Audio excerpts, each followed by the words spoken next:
Bienvenue au cœur du crime, un podcast issu des archives d'Europe 1.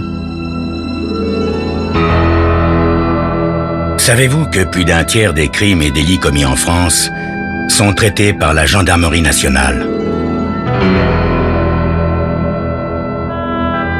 Je m'appelle Yann Kermadec. Je suis commandant de gendarmerie.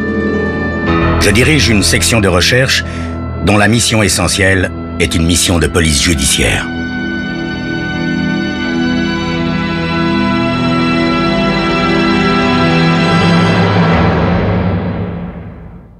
L'histoire que je vais vous raconter est une histoire vraie. Tous les faits sont réels et se sont déroulés en France.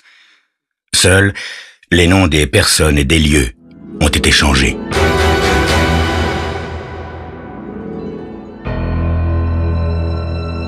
Je suis un honnête citoyen et je paie mes impôts, dis-je avec raideur.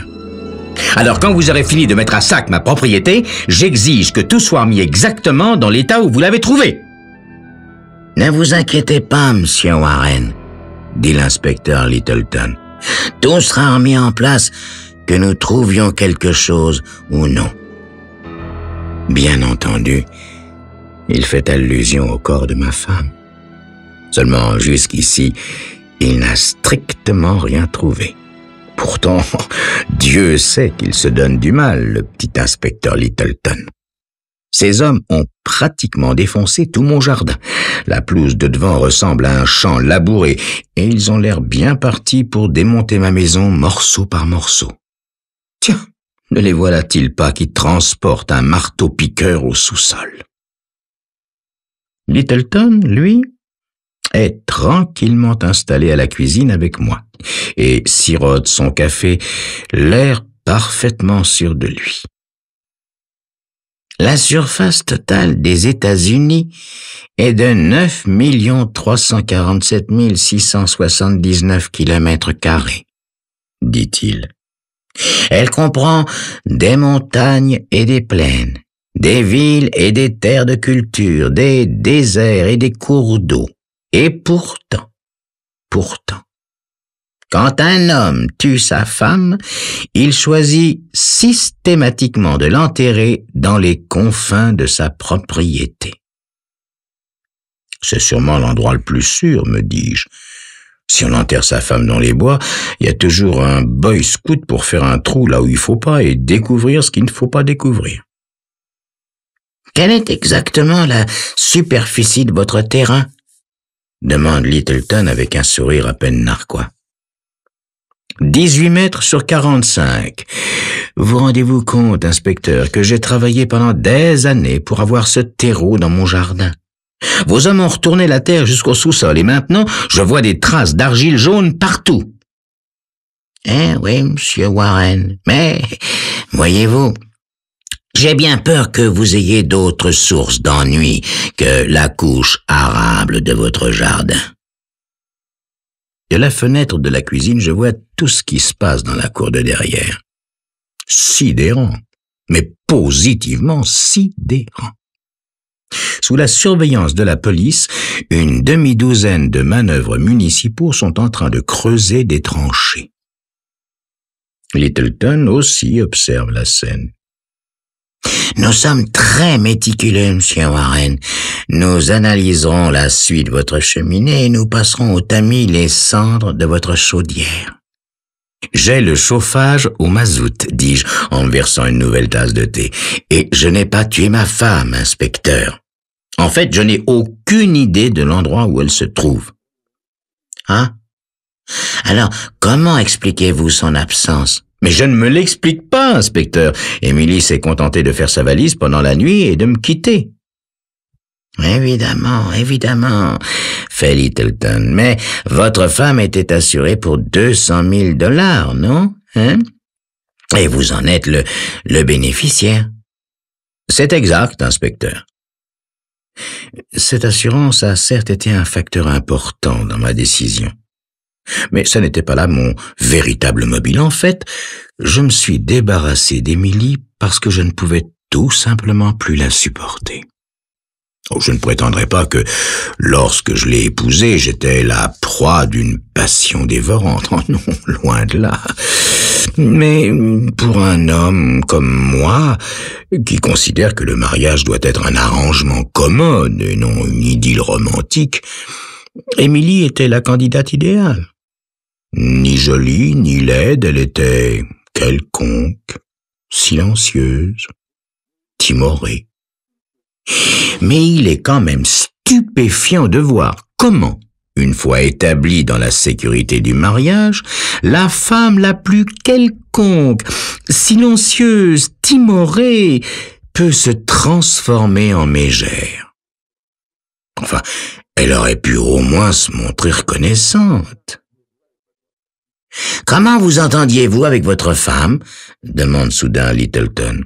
« Bon, vous savez, inspecteur, nous n'étions pas toujours d'accord, mais enfin, n'est-ce pas là le cas de tous les couples ?»« Possible, monsieur Warren. Mais selon vos voisins, les querelles entre votre femme et vous étaient quasi incessantes. » Par voisin, il fait certainement allusion à Fred et Wilma Trébeur. Notre propriété étant un terrain d'angle, leur maison est la seule à toucher la nôtre. La voix d'Émilie portait-elle aussi loin? Possible, après tout. Car plus ma femme prenait de volume, plus le volume de sa voix augmentait. En tout cas, s'obstine Littleton, vous vous êtes disputé la nuit de la disparition de votre femme. Fred Trébeur affirme avoir entendu un hurlement sinistre en provenance de votre maison. Sinistre? Ben oui, c'est le mot qu'il a employé, monsieur Warren. Et la même nuit, vers 2 heures du matin, il a entendu un bruit émanant de votre cour. Alors il est allé à sa fenêtre et là, dans le clair de lune, il vous a vu creuser dans votre jardin. Et il a réveillé sa femme. Les misérables espions, dis-je entre mes dents. C'est donc comme ça que vous avez su. Hein? Mais pourquoi vous êtes-vous servi d'une si grande boîte? C'est la seule que j'ai pu trouver, voyez-vous, inspecteur, bien qu'elle soit loin d'avoir les dimensions d'un cercueil. Oui, c'est possible, voyez-vous. Mais quand Fred Trébeur et sa femme ont parlé de ça le lendemain matin, ça leur a donné à réfléchir à tous les deux, voyez. Et quand vous leur avez annoncé que votre femme était partie en voyage, sans dire quand elle reviendrait, ils ont fini par conclure que vous aviez, réduit le corps de votre femme à des dimensions plus modestes pour l'enterrer plus facilement, voyez. Intéressant, inspecteur, très intéressant. Mais qu'avez-vous trouvé au juste? Littleton a pour la première fois un air très embarrassé. Hein? Nous avons trouvé un chat mort. Seulement, au début, vous avez nié avoir enterré quoi que ce soit, et c'était le chat de votre femme. La pauvre bête a eu de toute évidence le crâne fracassé. Peut-être l'avez-vous tué parce que sa présence vous rappelait votre femme? Ou parce que le chat vous avait vu vous débarrasser du corps de votre femme et qu'il aurait bien pu nous conduire... Je lui souris avec un rien de commisération. Voyons, inspecteur, voyons, hein, tout de même. Vous savez, fait-il en rougissant, il est arrivé que des animaux creusent à l'emplacement où leur maître a été enterré. Hein? Oui, je sais, généralement c'est plutôt les chiens, c'est vrai, je le reconnais. Enfin, pourquoi pas un chat? Effectivement, pourquoi pas un chat? Mais Littleton, apparemment convaincu du ridicule de son hypothèse, change de sujet. Quand on nous avertit de la disparition de quelqu'un, monsieur Warren, nous avons pour habitude d'envoyer des messages par l'intermédiaire du bureau des personnes disparues. Et puis nous attendons. Presque automatiquement, au bout d'une semaine, 2 maximum, la personne disparue rentre chez elle, la plupart du temps quand elle se trouve à court d'argent, voyez. Oui, mais dans ce cas, inspecteur, pourquoi n'avoir pas fait la même chose pour Émilie? Je suis sûr qu'elle rentrera d'ici quelques jours. Pour autant que je sache, elle n'avait sur elle que quelques centaines de dollars et, dépensière comme elle est, elle devrait bientôt se retrouver à bout de ressources. Voyez-vous, Monsieur Warren, quand nous avons comme élément en présence une femme qui disparaît, une personne qui entend des hurlements et 2 témoins d'un enterrement mystérieux au clair de lune dans un jardin, nous reconnaissons tous les symptômes d'un crime. Voyez, nous ne pouvons pas nous permettre d'attendre. Moi non plus. Après tout, le corps d'Émilie ne se conservera pas indéfiniment. C'est pour ça que j'ai tué le chat et que je me suis arrangé pour me faire voir en train d'enterrer la boîte. Mais je réplique néanmoins d'un ton acide. Et c'est sur la base de tels symptômes, comme vous dites, que vous saisissez aussitôt vos bêches pour dévaster la propriété d'un honnête citoyen? Je vous préviens que je porterai plainte si chaque pierre, chaque brindille et chaque morceau de terreau n'est pas placé exactement là où il se trouvait. Et puis, poursuivit Littleton sans se troubler le moins du monde, et puis il y a une tache de sang sur la moquette de votre salon. Inspecteur, je vous assure qu'il s'agit de mon propre sang. J'ai accidentellement cassé un verre et je me suis blessé à la main. Je lui montre la coupure en train de se cicatriser, mais il paraît pas du tout impressionné. Une couverture pour justifier cette tache de sang, dit-il. D'ailleurs, cette blessure, vous vous l'êtes faite volontairement. Bien entendu, il a raison. Il me fallait cette tache sur la moquette, au cas où les autres éléments n'auraient pas suffi à convaincre la police d'effectuer des fouilles. Il se donne bien du mal pour brouiller les pistes, ce cher Monsieur Warren. Mais comme l'inspecteur Littleton est toujours persuadé qu'il y a eu crime, la partie est loin d'être gagnée. Et vous vous en rendrez d'ailleurs compte dans quelques instants.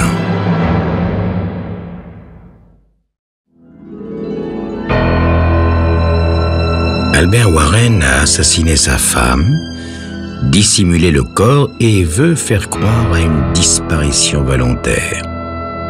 Mais son voisin, Fred Trevor, et sa femme, Wilma, l'ont vu creuser en son jardin la nuit de la soi-disant disparition. Bien évidemment, ils préviennent la police qui, bien évidemment, fouille toute la propriété, retourne le jardin, éventre la cave. Mais toujours aucune trace de cadavre. C'est à ce moment-là que j'aperçois Fred Trevor accoudé à la barrière qui sépare nos 2 terrains, en train d'observer les hommes de Littleton qui continuent à tout saccager. Fred est un petit homme, plutôt chétif, au regard de chien battu. Je ne sais pas s'il a toujours eu cet air-là ou si c'est une conséquence de son mariage. Il faut dire que sa femme Wilma, dans le genre mégère hystérique et volumineuse, n'a rien à envier à Émilie. Mais Fred est un partenaire tout à fait convenable aux échecs et il a tendance à m'admirer parce que je possède une certaine fermeté qui lui fait défaut. Je me lève et annonce à Littleton « Je vais aller dire 2 mots à ce type-là !» Littleton me suit dehors et nous nous frayons difficilement un chemin entre les monticules de terre. J'apostrophe Trevor sans ménagement. « Dites donc, c'est ça que vous appelez vous montrer un bon voisin? Vous avez vu à quoi ont abouti vos commérages? Ah, joli travail, Fred, joli travail !»« Écoutez, Albert, » dit Fred d'une petite voix craintive, « je voulais pas vous faire de tort. D'ailleurs, je suis sûr que vous n'êtes pas coupable, mais vous connaissez Wilma et son imagination. » « En tout cas, plus de parties d'échecs entre nous à l'avenir, » dis-je en le foudroyant du regard. Et je me tourne à nouveau vers Littleton. Pourquoi êtes-vous tellement sûr que je me suis débarrassé de ma femme ici? Mais à cause de votre voiture, monsieur Warren. Vous l'avez conduite à la station-service de Murray Street vendredi après-midi à 17h30. Vous l'avez faite graisser, vidanger, l'employé a collé l'étiquette habituelle sur le pare-brise et cette étiquette porte la date de l'intervention ainsi que le kilométrage. Et depuis ce moment-là, votre compteur n'a enregistré en tout et pour tout que 1200 mètres. C'est-à-dire la distance exacte qui sépare le garage de votre maison. Comme vous ne travaillez pas le samedi et qu'aujourd'hui nous sommes dimanche, votre voiture n'a pas bougé d'ici depuis vendredi. J'avoue que j'espérais bien que la police remarquerait cette étiquette.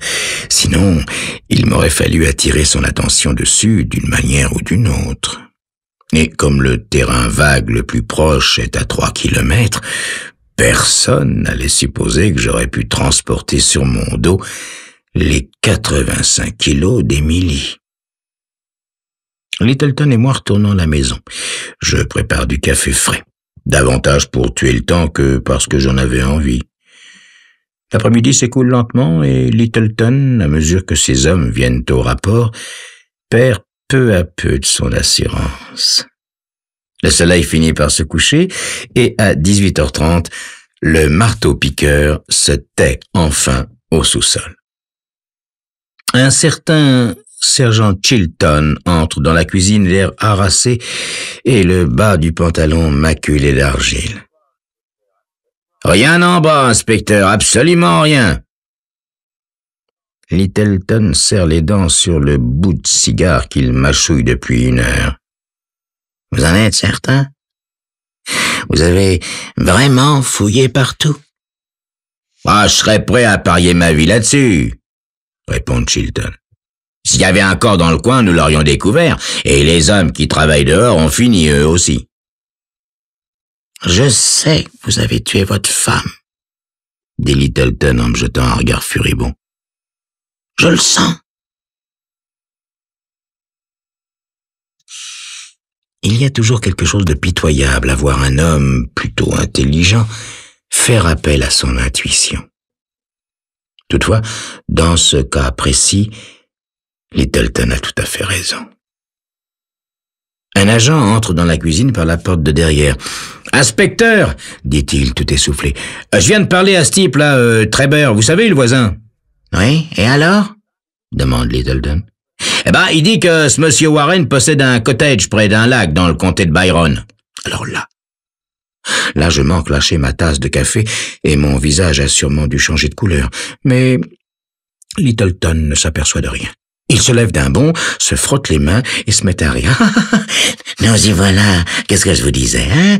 Ils les enterrent toujours dans leur propriété. Chilton, va chercher les projecteurs et dis à tout le monde de plier bagages. » Il se tourne vers moi avec un grand sourire. « Alors, monsieur Warren, où se trouve-t-elle cette petite retraite? » Écoutez, inspecteur, je refuse absolument de vous le dire et je vous interdis, vous m'entendez? Je vous interdis de toucher à un seul mètre carré de ce terrain. J'ai dépensé 5000 $ pour améliorer cette propriété depuis que je l'ai achetée et il est hors de question que vous et vos vandales la mettiez à sac. Dites plutôt que vous avez l'intention d'aller là-bas cette nuit pour déterrer le corps de votre femme et l'enterrer ailleurs. Allez, monsieur Warren, ne nous compliquez pas les choses. Il nous suffirait de 2 coups de téléphone pour localiser votre cottage. Oui, évidemment, il a raison.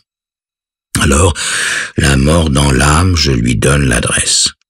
Il ne m'écoute même pas le menacer du pire s'il reproduit là-bas le chantier qu'il a fait ici.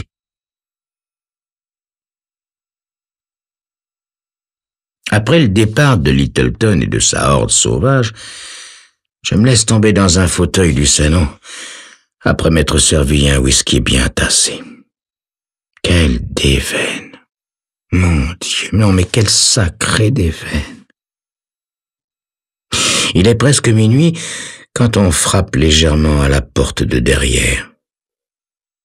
Je me lève pour aller ouvrir. C'est Fred Trébert, l'air tout penaud. « Je suis désolé, Albert, je suis vraiment désolé. » Oh, nom du ciel, Fred. Mais qu'est-ce qui t'a pris d'aller leur parler de mon cottage, hein? Qu'est-ce qui t'a pris? Oui, je sais, Albert, c'est tellement idiot. Je bavardais avec le sergent et ça m'a échappé. Si tu savais comme je m'en veux. J'ai du mal à contrôler ma fureur. Mais est-ce que tu te rends compte, imbécile, qu'ils vont tout saccager? Quand je pense au mal que je me suis donné pour avoir enfin une belle pelouse. J'aurais pu continuer à fulminer pendant des heures, mais je finis tout de même par me ressaisir et à demander à Fred. Au fait, Fred, ta femme est endormie? Ah oui. Elle dort toujours d'une traite. Elle ne se réveillera pas avant demain matin. J'enfile mon manteau et nous allons à côté dans le sous-sol de Fred. Le corps d'Émilie est étendu dans un endroit frais sous quelques toiles. Cette cachette temporaire était idéale. Willman ne descend au sous-sol que les jours de lessive.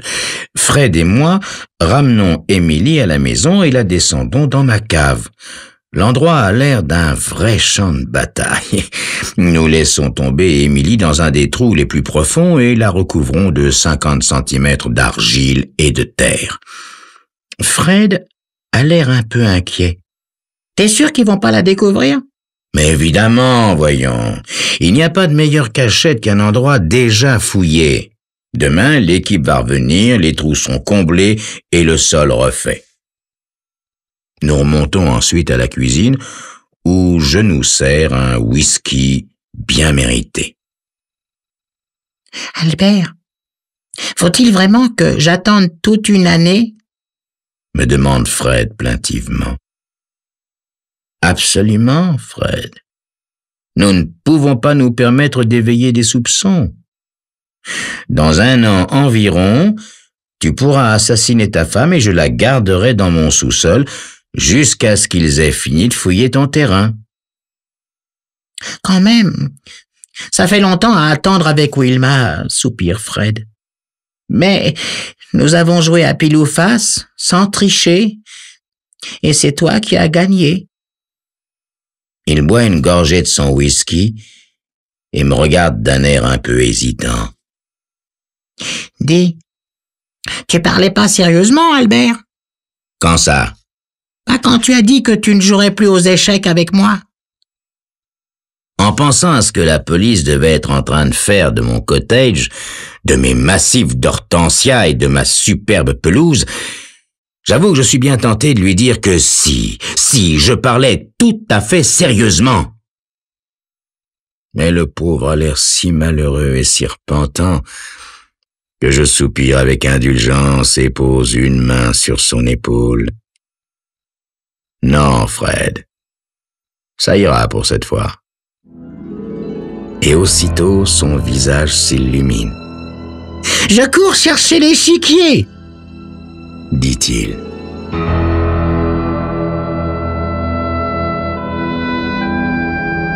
Vous venez d'écouter Au cœur du crime, un podcast issu des archives d'Europe 1.